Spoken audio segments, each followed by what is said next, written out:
You say the Napoleon Hill Foundation found these early writings. Tell us about the process of you taking his writings and then creating this book. Well, they offered me to create a book from it. The course was originally called Truthful Advertising, where he talked about how to sell ads, what to do, how to do it.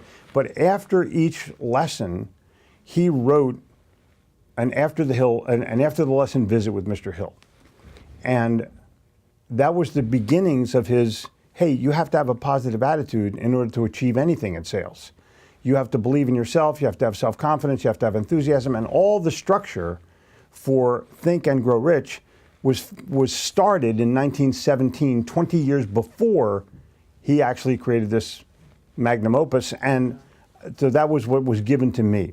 Well, many of the things don't appear in Think and Grow Rich the same way they appear here. This is his raw first thoughts, initial philosophies of how he got himself from where he was to where he is, and teaching other people how to do it as well. He knew that if he didn't instill attitude and belief in the minds of the people who were taking his course on how to sell, they would never win.